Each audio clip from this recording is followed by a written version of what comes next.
गांधी जी।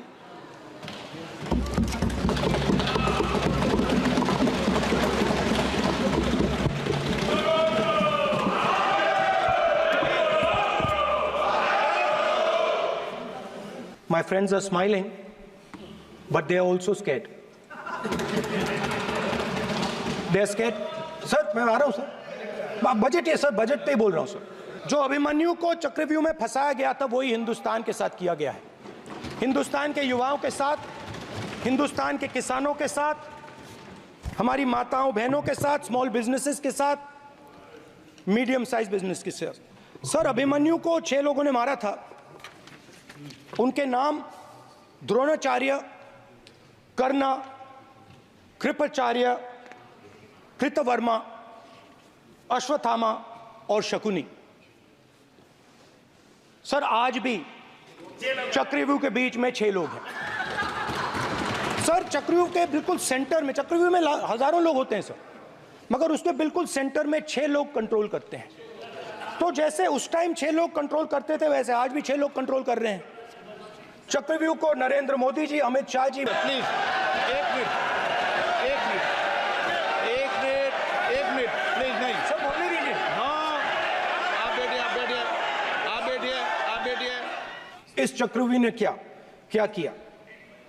जो हिंदुस्तान को रोजगार देते हैं, स्मॉल एंड मीडियम बिजनेसेस हैं, जो करोड़ों युवाओं को रोजगार देते थे, उन पर इस चक्रव्यूह ने आक्रमण किया। कैसे किया? नोटबंदी, जीएसटी और टैक्स टेररिज्म। आप लोग आतंकवाद की बात करते हो।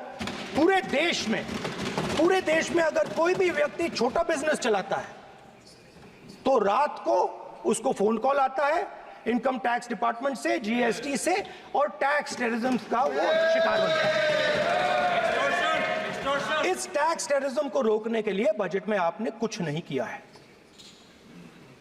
तो टैक्स टेररिज्म के कारण और ये जो आपकी नीतियां हैं, जो आपने कोविड के समय बड़े बिजनेसेस की मदद की और जो स्मॉल एंड मीडियम बिजनेसेस थे उनको खत्म किया, उसके कारण आज हिंदुस्तान के युवाओं को रोजगार नहीं मिल सकता है।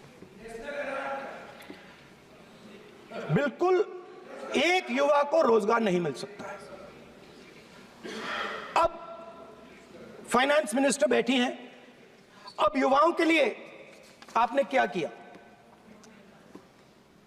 बजट में आपने इंटर्नशिप प्रोग्राम की बात करी और यह शायद एक मजाक है, क्योंकि आपने कहा कि ये इंटर्नशिप प्रोग्राम सिर्फ हिंदुस्तान की 500 सबसे बड़ी कंपनियों में होगा और 99% जो हमारे युवा हैं उनको इस इंटर्नशिप प्रोग्राम से कुछ लेना देना नहीं, कोई फायदा नहीं होने वाला है। तो आपने पहले टांग तोड़ दी और उसके ऊपर आप बैंडेड लगाने की कोशिश कर रहे हैं। मेन मुद्दा आज युवाओं का एग्जाम पेपर लीक है। जहां भी हम जाते हैं आपने बेरोजगारी का चक्रव्यूह बना दिया इनके लिए, और जहां भी हम जाते हैं वो कहते हैं देखिए बेरोजगारी है मगर पेपर लीक भी होता है। तो आपने एक साइड पेपर लीक चक्रव्यूह, दूसरी साइड बेरोजगारी चक्रव्यूह। पेपर लीक मैं आपको बताता हूं 10 साल में 70 बार हुआ है। अगर आप जानना चाहते हैं, 10 साल में 70 बार हुआ है। तो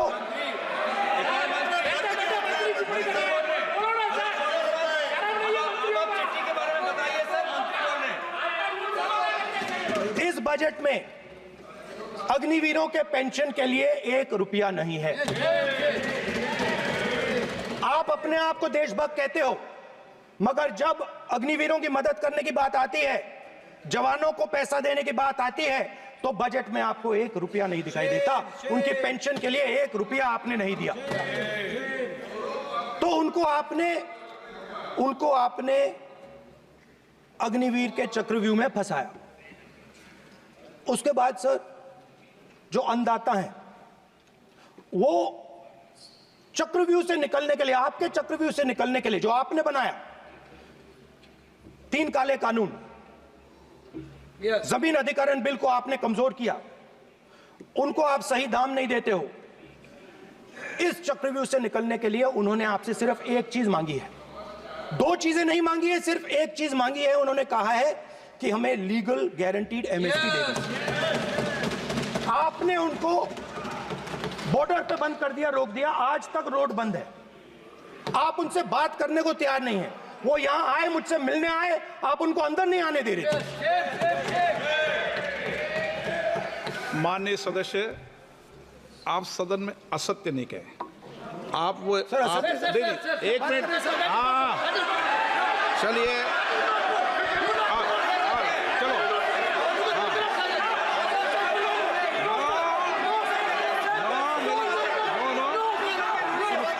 एक चीज मांग रहा है, लीगल गारंटीड एमएसपी।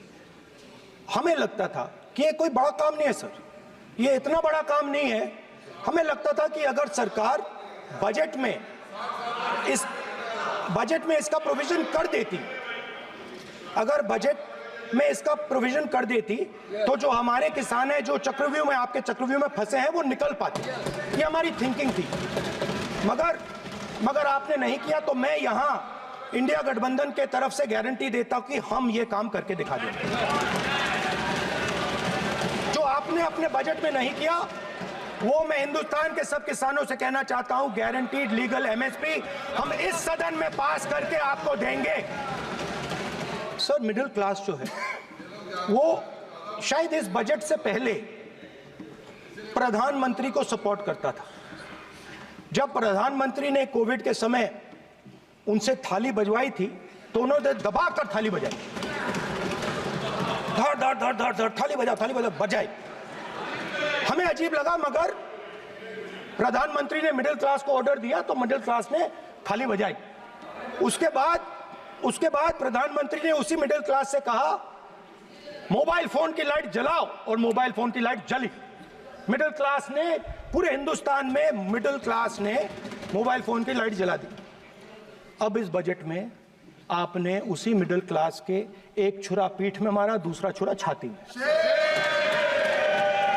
एक इधर मारा और एक इधर मारा।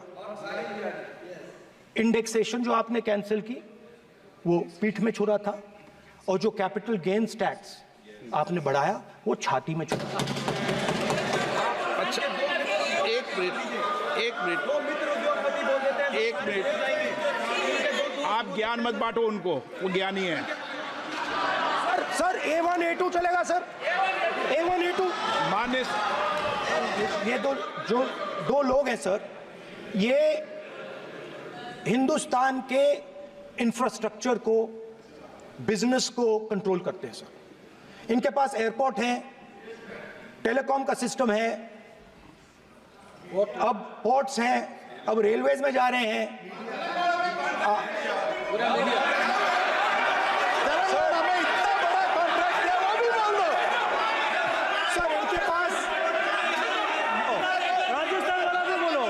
सर, इनके पास हिंदुस्तान के धन की मोनोपोली है। तो सर, मैं समझ नहीं पा रहा हूं, इनके बारे में मैं इंडिकेट कैसे करूं? इनके बारे में बोलना तो पड़ेगा सर। अगर आप हमें कहो कि इन दोनों के बारे में आप बोल ही नहीं सकते, तो वो तो हमारे लिए एक्सेप्टेबल ही नहीं है सर। हमें तो बोलना है। अब आप चाहते हो कि नाम ना ले, तो कोई और सिस्टम दे दीजिए हमें। आपको संसदीय कार्य मंत्री जी, please. No, I'm not giving. I'm not yielding. I'm not yielding. I'm not yielding. I'm not yielding. Sit down. I'm not yielding. I'm not yielding. I'm not yielding. Sit down. I'm not yielding. प्रधानमंत्री को I'm not yielding. Rajya Sabha में बोला दिया, लोकसभा में बोला दिया। I'm not yielding. Sit down. I'm not yielding. बातें करते हैं, पार्लियामेंट्री प्रोसीडिंग्स का रूल नहीं मानते हैं आप, स्पीकर को चैलेंज करते हैं आपको नियम मालूम नहीं है। इस सदन का सदस्य होने के नाते नियम जानना जरूरी है। नेता प्रतिपक्ष को सदन का नियम के बारे में पता नहीं है, ये बहुत दुख की बात है। हम लोग जो भी इस सदन का सदस्य है, नियम से चलता है।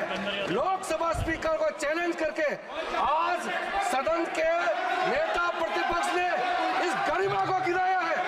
ऐसा नहीं चलता है। देश नियम से चलता है, सदन नियम से चलता है, संविधान से चलता है। ऐसा नहीं होता है सर।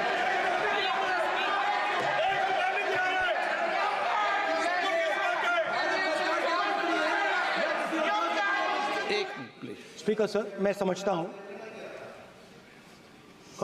मंत्री जी को रक्षा करनी है, मैं समझता हूं, नो प्रॉब्लम। वो सर ऊपर से ऑर्डर आया है सर, ऊपर से ऑर्डर आया है सर, मैं समझता हूं, मैं इस पर कोई टिप्पणी नहीं करूंगा। बजट का जो हलवा है सर, ये बट रहा है, और इस फोटो में सर मुझे एक ओबीसी अफसर नहीं दिख रहा, एक आदिवासी अफसर नहीं दिख रहा, एक दलित अफसर नहीं दिख रहा मुझे। ये हो क्या रहा है सर? सर देश का हलवा बट रहा है सर, और इसमें 73% का एक है ही नहीं सर। ये आप लोग हलवा खा रहे हो और बाकी देश को हलवा मिल ही नहीं रहा है। ठीक है सर, 20 अफसरों ने बजट को तैयार किया, हमने पता लगाया है। 20 अफसर, शांत हो जाइए प्लीज सर। 20 अफसरों ने, उनके नाम मेरे पास है, अगर आप नाम चाहते मैं दे दूंगा। 20 अफसरों ने हिंदुस्तान का बजट तैयार किया है। मतलब हिंदुस्तान का जो हलवा है 20 लोगों ने बांटने का काम किया है। अब स्पीकर सर, उन 20 लोगों में से 90% लोगों में से 90% लोगों में से सिर्फ 2 हैं, एक माइनॉरिटी और एक ओबीसी। और इस फोटो में एक भी नहीं है। मतलब फोटो में आपने पीछे कर दिया, फोटो में तो आने नहीं दिया आपने, कोई नहीं आ सकता। और मैं चाहता था कि बजट में जाति जनगणना की बात उठे, जो पूरा देश चाहता है। 90% हिंदुस्तान जाति, 95% जाति जनगणना चाहता है। कौन चाहते हैं? दलित चाहते हैं, आदिवासी चाहते हैं, पिछड़ा वर्ग चाहता है, गरीब जनरल कास्ट के लोग चाहते हैं, माइनॉरिटी चाहते हैं, सब चाहते हैं, क्योंकि सब लोगों को यह पता लगाना है कि हमारी भागीदारी कितनी है, हमारी हिस्सेदारी कितनी है।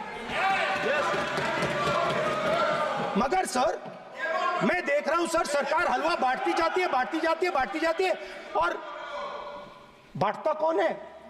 वही 2-3% लोग, और बंटता किसको है? वही 2-3% लोग। और बाकी हिंदुस्तान, 90% हिंदुस्तान देख। फाइनेंस मिनिस्टर मुस्कुरा रही हैं, कमाल की बात है। ये हंसने की चीज नहीं है मैडम, ये हंसने की बात नहीं है, ये जाति जनगणना है, ये जाति जनगणना है। इससे देश बदल जाएगा।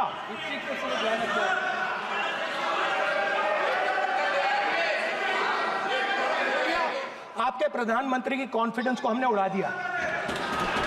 मतलब आपके प्रधानमंत्री भाषण में आ ही नहीं पा रहे।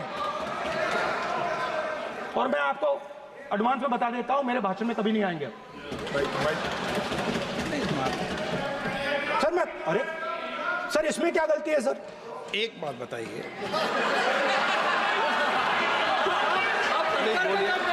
मैं जो आपने चक्रव्यूह, स्पीकर सर, जो चक्रव्यूह बनाए गए हैं, नहीं, कोई अपमान नहीं किया, मैंने कोई अपमान नहीं किया, मैं कर नहीं सकता कभी, जिंदगी भर मरने तक मैं अपमान नहीं कर सकता। क्या बात कर रहे हो आप? क्या बात कर रहे हो? अध्यक्ष महोदय, नेता प्रतिपक्ष ने बजट के संबंधित जो भी भ्रांतियां पैदा की हैं, जब बजट से संबंधित जवाब देने के लिए वित्त मंत्री जी खड़ी होंगी तो उन भ्रांतियों को लेकर जो भी क्लैरिफिकेशन देना है, जो कुछ भी देश को संदेश देना है, वो अपनी तरफ से संदेश देंगी। क्योंकि मैं मानता हूं कि कई भ्रांतियां बजट को लेकर पैदा की गई हैं, लेकिन देश की सीमा की सुरक्षा जिन बहादुर जवानों के हाथों में रहती है, सेना के जवानों में, यह इतना संवेदनशील मुद्दा है इस देश की सुरक्षा का। और सेना से जुड़े हमारे अग्निवीर के जवानों को लेकर जो देशवासियों को गुमराह करने की कोशिश की जा रही है, उस संबंध में मैं कहना चाहता हूं अध्यक्ष महोदय, जब भी आपका आदेश होगा इस सदन के समक्ष मैं पूरी तरह से अपना अग्निवीरों को लेकर स्टेटमेंट देने को तैयार हूं। डिफेंस मिनिस्टर ने कहा कि मैंने अग्निवीर की बात उठाई।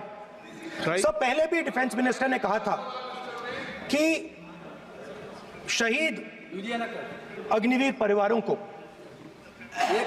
कॉम्पनसेशन दिया गया है, और उन्होंने कहा, हाउस में कहा कि 1 करोड़ रुपया कॉम्पनसेशन दिया गया है। मगर सर वो गलत था। सर उस शहीद परिवार को इंश्योरेंस दिया गया था, कॉम्पनसेशन नहीं दिया गया था। सर मैं ये कहना चाहता हूं सर ये सच है सर। और सर भाषण के एकदम बाद सर कॉम्पनसेशन गया था सर। सर ये सच्चाई है सर, इसको कोई नकार नहीं सकता, ये सच्चाई है सर।